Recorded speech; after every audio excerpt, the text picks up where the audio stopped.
केवळ आमच्या बाजूने लोटले गेले आणि आज आहे तो 16वा दिवस आणि या 16व्या दिवसाचं सरसेनापती पद अंगराज करणारा स्वीकारले आहे. मग आमचा रद्द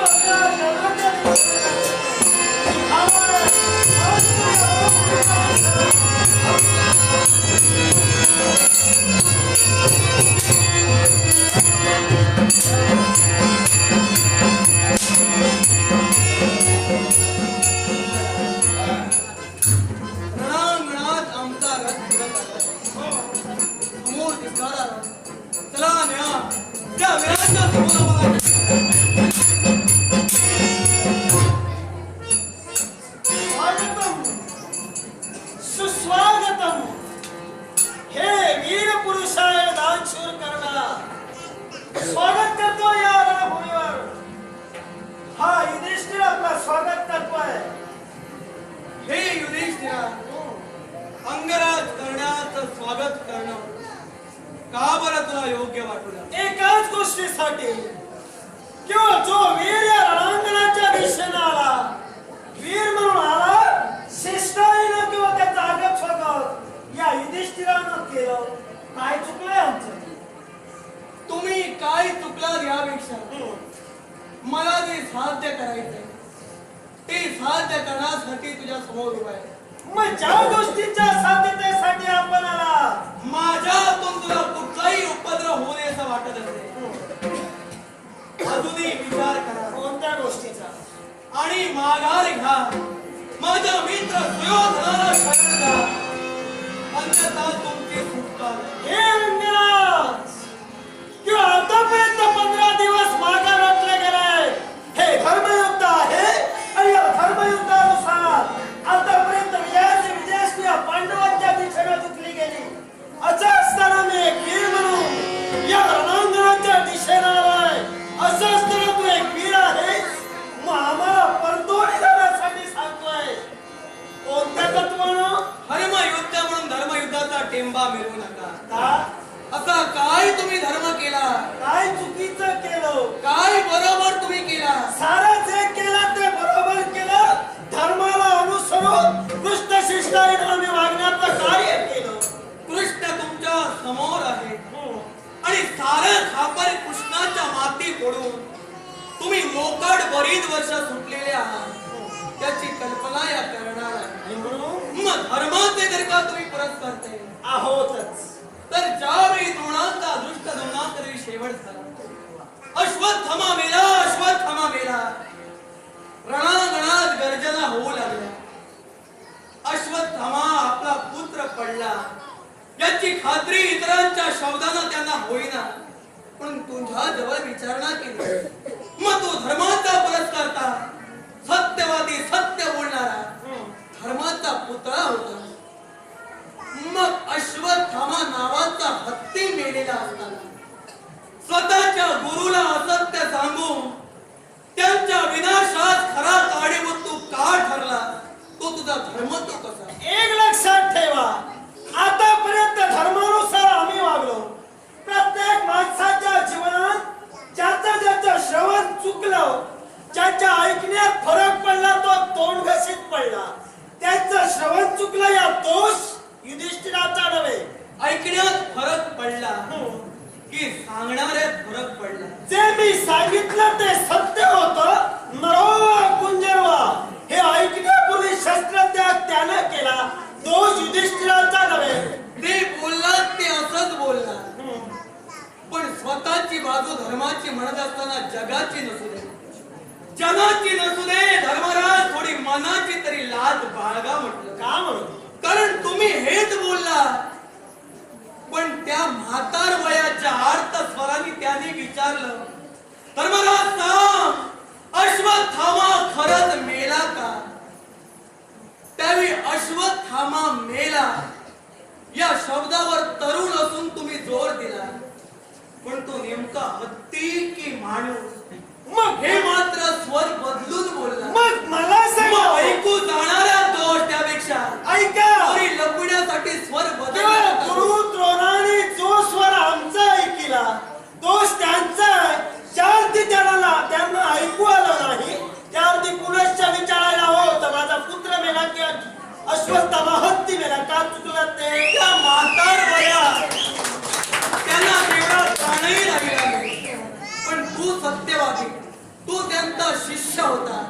मग का जाऊन त्यांच्या रथापर्यंत जाऊन पुनश्च सांगितलं जो वीर की रणा- आपला गैरसमज होतोय, शस्त्र ठेवू नका, अश्वत्थामा हत्ती मिळेल. हे अंजना, जो मी रणांगणावर येतो त्यानं आपल्या वयाचा विचार अगोदर करायला हवा.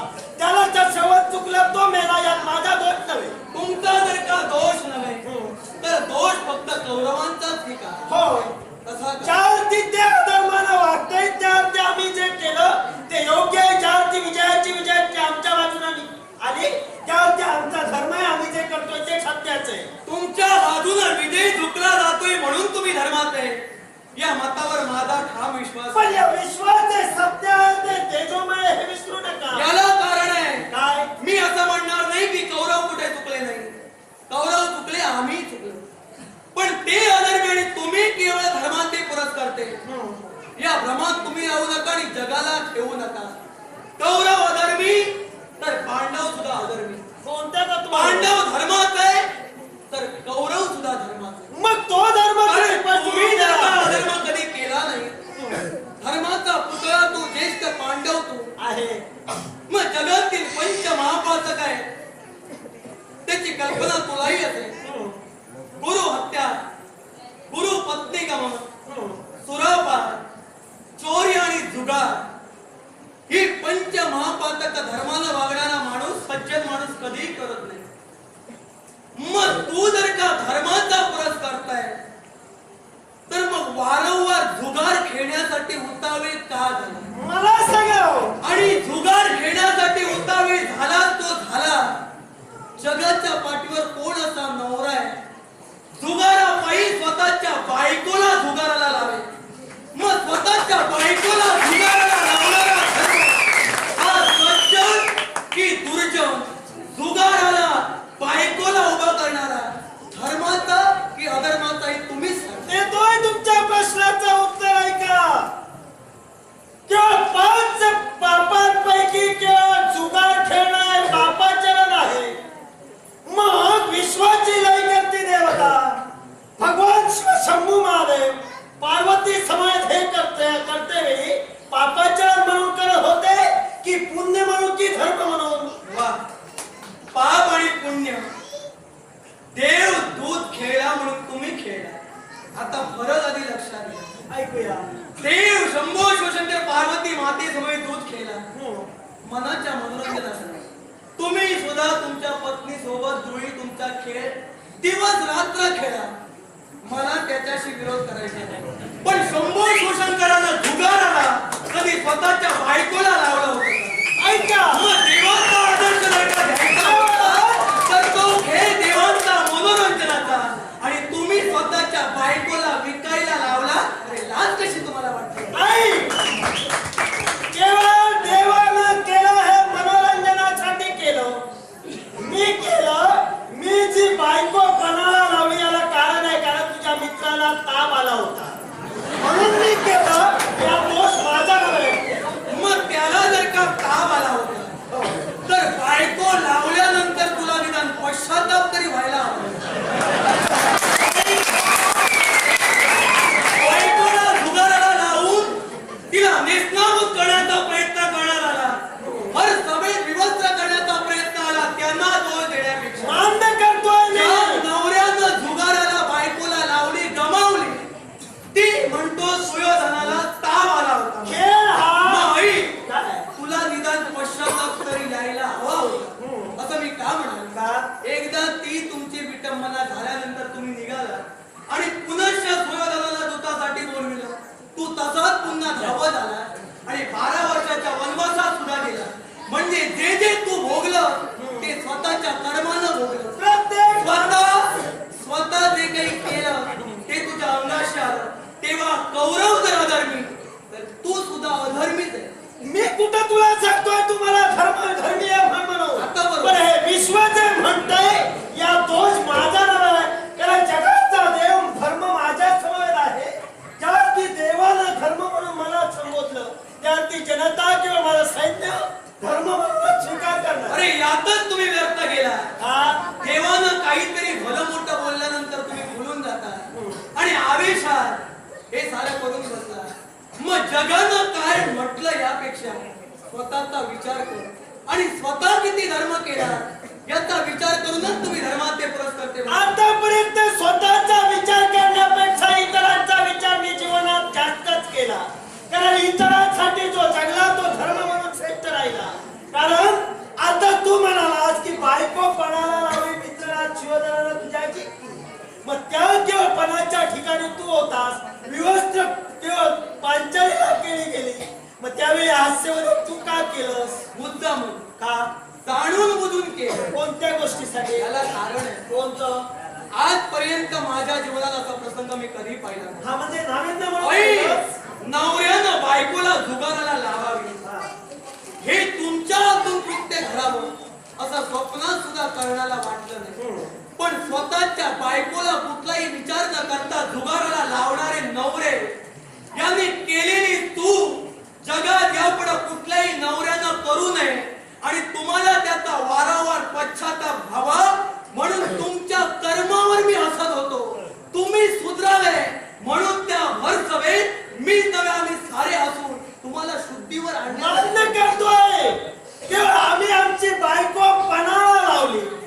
पण हा धर्म होता, सत्यवचन होता, वचनाला वचनबद्ध मी झालो होतो. प्रत्येकाला योग्यतेनुसार तोला मोलाचीच वस्तू त्या पणावर लावायला हवी होती. त्याने आपली बायको लावली म्हणून मी लावलं. काय चुकलं? बरं केलं. म्हणूनच मी म्हणालो म्हणूनच मी म्हणालो तू धर्माचा पुरस्कर्ता म्हणून सांगू नको. त्यानं जर गाय मारली तर तू सुद्धा वासरू मारून अरे तेच मला सांगायचं. लक्षात ठेव, माझा वाद एवढ्यावरच हा? आहे. तुम्ही तेवढे धर्माचे पुतळे आणि कौरव तेवढे भावगे. एवढं सांगू नका ते चुकले तुम्ही चुकला. पण शाळेला विचार करायला हवा. समोरचा बायको लाग लावी पण नवरा म्हणून तुला थोडी तरी अक्कल हवी होती. त्याचं काही नुकसान झालं नाही. कारण दूध कसा खेळावा हे आधी पूर्णतः तुला ज्ञातच नव्हतं. लोक खेळतात म्हणून तू निघाला. हो, याला कारण आहे. कारण बंधू प्रेम उफाळून आलं होतं आणि तो केवळ तापानं फडफडत होता म्हणून त्याच्या इच्छेसाठी केलं. बंधू या माझ्या बरोबर होतो. ताप त्याला भरपूर येईल रे, पण दूध खेळून ताप उतरवण्यापेक्षा त्याला जर का थंड पाण्यानं पुसलं असतं आणि योग्य ते औषध अरे चुकणाऱ्यापेक्षा त्या चुकीत सहभागी होणारा महापापी असतो. तो चुकला तू सांग ना. या तापाला दुधाचं औषध त्यापेक्षा जालीम दुसरे मान्य करतोय. तुझं म्हणणं आहे की पाण्यानं त्याला पुसून काढायला होतं. माझ्या अगोदर तिथं तू होतास, का केला नाही चित्रासाठी? त्याला कारण आहे. अरे हा ताप नव्हे आलेला ताप होता तो. हा ताप तुमच्यासाठी आलेला होता. कारण तापाचा रोग त्याला झाला. पण तापाच्या यातना आयुष्यभर तुम्ही भोगला या विसरू नका. तेव्हा माझा मित्र कपटीने शत्रू बनावा. श्रमाशिवाय काय साध्य करतोय मला ज्ञान होतं म्हणून मी स्वस्त होतो. आता कुठलाही विचार न कारण आपण केलेला बरोबर आहे. आपण केलेला बरोबर आहे प्रत्येकालाच वाटत असतं. आणि म्हणून तुला एकच सांगू इच्छितोय, त्याला धर्म अधर्मानुसार आतापर्यंत जे युद्ध चाललं ते धर्म नियमानुसार. आम्ही धर्मानं वागणार, धर्माचे पुरस्कर्ते आहोत. ज्या रणभूमीवर आपण आला आम्ही तुमचं स्वागत केलं. ज्या इच्छेच्या परिपूर्ततेसाठी तुमच्या हातून आमच्या समोर द्या. ज्या पथोरी जा किंवा ज्या अधर्माची साथ केलीस या अधर्माची साथ सोड आणि किंवा पांडवांपर्यंत ये. तुमचा धर्म तुमच्या पुरतीच मर्यादित राहू दे. अजून अधर्माचा पाडा मी वाचत नाही. कारण माझा खरा वैरी माझ्या नजरेसमोर येणं गरजेचं आहे. तेव्हा मी तुला सांगतोय तुम्ही काय आधी ओळखा आणि माझ्या मित्राला शरण द्या. गरज वाटत नाही मला. मी पूर्ण आहे. जे केलं ते विश्वासाठी केलं. या विश्वास भारताचे भारते आम्ही राहणार एक छत्रनगरी आम्ही प्रताप करून टाकू. आणि विश्वासाठी जर तुम्ही करणार आहे तर वारणा मात्र द्राक्षागृहात तुम्ही सुखरूप निघाला आणि पुन्हा निष्पापाला जाऊन निघाला. मग ज्या केवळ राज्यगृहाची योजना तुम्ही केला, राज्यगृहातून ज्या आम्ही निष्पाप बाहेर आलो त्यावरती तो धर्म होता आमच्या देवामुळे आम्ही आलो. तुम्ही बाहेर आला पण निष्पाप भिल्ला आणि भिल्ली या सहांचा मात्र बळी दिला. कसले तुम्ही धर्माचे पुरस्कार करते. तुम्हाला मग कोणत्या तत्वाला तुमचा सत्यता उतरविता हे तुला युधिष्ठिराला पूर्णपणे पाहिजे आहे. शौर्य ममता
मातेला दिलेला प्रसाद केवळ अर्जुनाला सोडून मी कुणालाही मारू शकत नाही.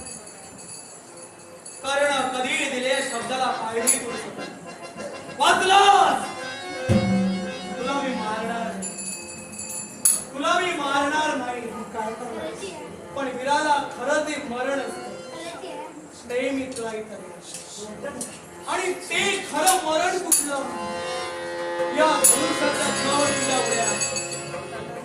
मग माझा खरा वैरी लवकरात लवकर माझ्या नजरेसमोर जर का यायला हवा तर वीराला लांछनास्पद असं जीणं म्हणजे हे तुझं धनुष्य तुझ्या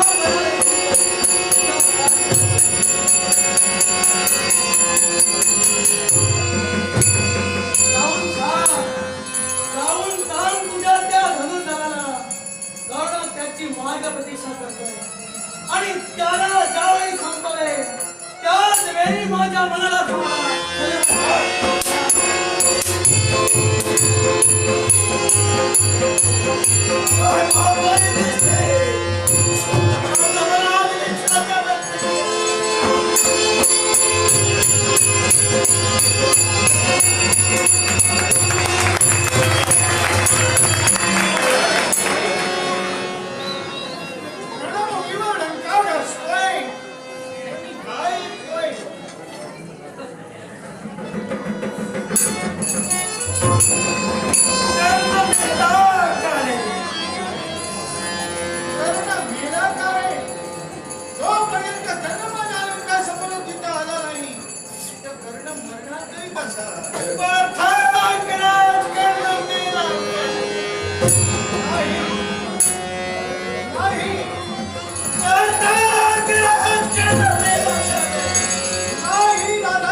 नाट्यरसिंह पलावडगावचे उपसरपंच संदेश भटकर यांनी लाखोनाचं पारितोषिक दिले. तसे संदेश पाटकर यांनी सुद्धा पारितोषिक दिले. तद्वत धनवी पुणेकर हे तुला न्यायचं असेल. माझी गुप्त प्रतिज्ञा कळली मुली माझ्या गांडीव धनुष्याला दोन कुणी दूषण नाही. तो आमच्या स्वकीय कुणी असू दे त्याला जगाच्या आत देणार मी. पार्था, ही तुझी मनोमनी केलेली गुप्त प्रतिज्ञा होय. जो कोण तुझ्या गांडीव धनुष्याला दूषण देईल, आप्त इष्ट सखा सोयरा पाहुणा मिळवणा कोणीही असू द्या, असू दे. त्याचा शिरच्छेद तू करशील. हो. ठीक आहे. आणि ती अरे पण वेड्या, या क्षणी इथं तुझी प्रतिज्ञा सत्य झालेली आहे. ती कशी ती आहे? कशी देवा धर्म तुम्हा ज्येष्ठ आहे होय ना. आणि ज्येष्ठ बंधू हा देवा समान, हा पित्या समान असतो. अर्थात ज्येष्ठ बंधूवर छत्र उगारलं का आणि मारलं का दोन्ही सारखंच आहे. होय ना. क्षमा असावी. देवा, माझी क्षमा मागण्यापेक्षा ज्येष्ठ बंधूची क्षमा माग. रागातला भराव तुमच्यावर काढलेली उतरली. पण आज केलेल्या माझ्या कृत्याचा पश्चाताप मला होतोय. पार्था, तुझा दोष नव्हे रे. पार्था, पाहूया युधिष्ठिराची अवस्था. पार्था, मी तर यावेळी असं सांगेन, ज्याला धर्माची अवस्था केली त्याचा शोध घेणं, त्याचा प्रतिमा दिनाचं तुझ्या समोर उभं राहणं हे वीराचं खरं कर्तव्य होय.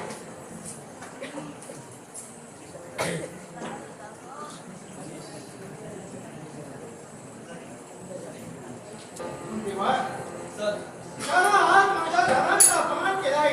सत्य. त्या कराच्या रथासमोर माझा रथ घेऊन जा. हे पार्था, काय म्हणताय?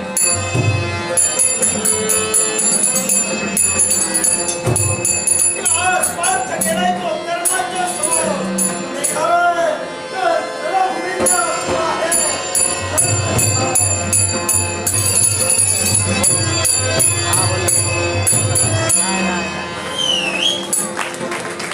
तेव्हा मी तू देवतेला कौरव पक्ष स्वीकारिला आणि मित्रवचनासाठी आज पांडवांच्या विरोधात मी युद्ध पुकारिले.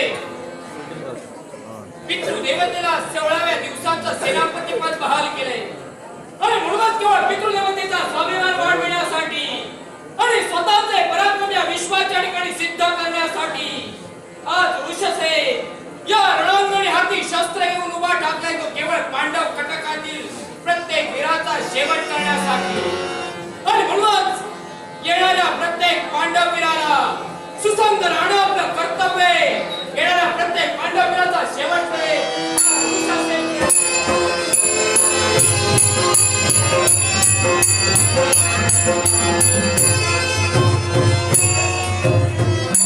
पार्था, समोर तो रथ दिसतोय, तर रथाचा ध्वज आणि त्या रथावर आरूढ होणारा कोण असेल माहिती? हा कर्णपुत्र ऋषसेन. कर्णपुत्र ऋषसेन. हा हो म्हटले. स्वागत. टाकला आपल्या श्रेष्ठत्वाला मान देऊन कर्णपुत्र ऋषसेन नमस्कार करतो. स्वागतम. समंगल आशीर्वाद. पण आपल्या रथाचं सारथ्य करणारी ही व्यक्ती गोपाल ही देचा देवा गोपाल तुझ्याही चरणी या ऋषसेनचा विजयी हो. समाधान हो. थोरा मोठ्यांचा मिळालेला आशीर्वाद म्हणजे स्वतःच्या पाठीशी मिळालेलं एक संरक्षणाचं अभेद्य कवच होतं. तुमच्या दोघांच्या आशीर्वादाकरवी ते कवचच माझ्या पाठीशी मिळालं. आता मला कोणाची भीती नाही. आणि तेच जर का उद्धार तुझे सत्य तुला करायचे असतील तर या रणभूमीतून या बालवयात नको तो प्रमाद करू नये म्हणून तुला संधी देतोय. माघारी जा. आपण मला संधी देतात हे रणांगण सोडून मी माघारी जावं, पण ते पराक्रम अंगी आहे, ते शौर्य माझ्या मनगटी आहे, ते शौर्य मला या विश्वाच्या ठिकाणी प्रस्थापित करायचे नव्हे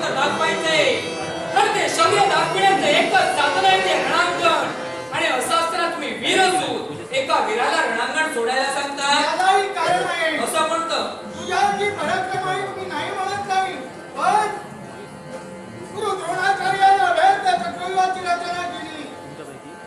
सप्तकाशी युद्ध करीत असल्यावेळी माझा बाळ मन्यू हा त्या चक्रव्यूहाचा भेद करण्यासाठी गेला. चक्रव्यूहाचा भेद केला त्यानं, पण कौरवेश्वरानं कपटाचं आचरण केलं. आपण निशस्त्र झाले. माझ्या बाळाला निशस्त्रपणातून केलं. धर्माच्या नावाचा जय जयकार केला आणि कपटाचं आचरण करून माझा बाळ त्याचा घात केला.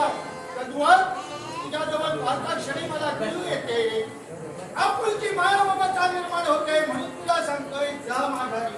हे गुरुदेवी पार्थराज, आपला पुत्र मन्यू चक्रव्यूहाच्या ठिकाणी त्याने प्राण सोडिले म्हणजे त्याला वीरगतीचा मरण प्राप्त झाला, हे तर सत्य आहे ना? मग मला सांगा, ज्यावेळी तुमचा पुत्र मन्यू वीरगतीच्या मरणाला गेला त्यावेळी तुमची मान अभिमानाने ताटारली गेली की लज्जेनं खाली झुकली गेली? नाही, स्वाभिमानाला प्रतिज्ञा केली. ज्या सिंधुराज जयद्रथानं माझ्या बाळाच्या मस्तकावर चिन्ह लाथ मारली, त्याला जगाच्या आड करणारी प्रतिज्ञा तिने पूर्णच केली. पण पार्थराज, मी काय म्हणालो, ओ ज्यावेळी तुमच्या पुत्राचा शेवट झाला आणि वीरगतीचं मरण ज्यावेळी त्याला प्राप्त झालं त्यावेळी नक्कीच तुमची छाती अभिमानाने फुलली असेल. एखाद्या भडकत्या तख्ताप्रमाणे तुमची मान फडकत असेल. सत्य आहे ना? सत्य आहे ते. मग जर का तुमचा पुत्र या रणांगणी निवर्तल्यावर तुम्हाला अभिमान वाटला, समजा उदयी या रणांगणीत माझा देहधारा तिरती पडला असेल, माझ्या पित्याला तो माझा स्वाभिमान अभिमान वाटेल.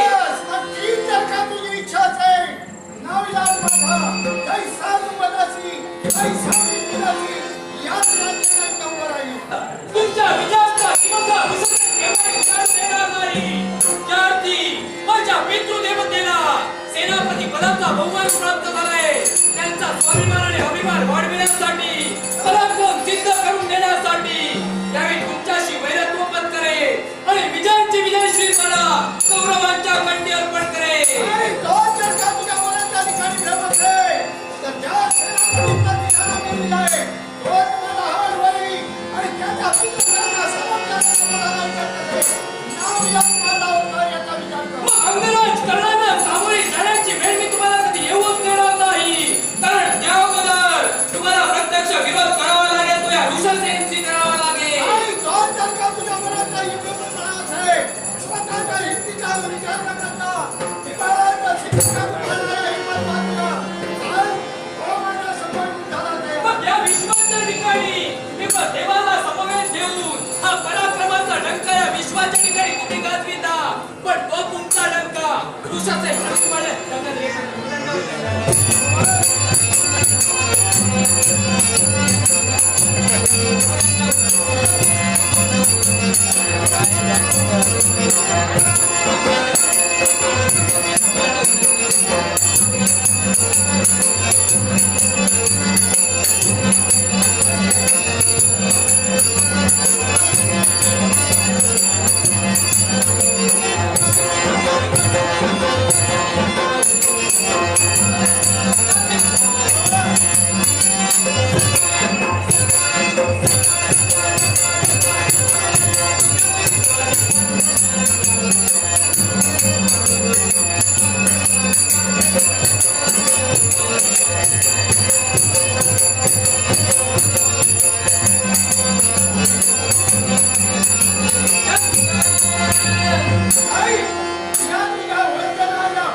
पुत्राच्या प्रेताला कवटाळून ठार ठार रडतोय.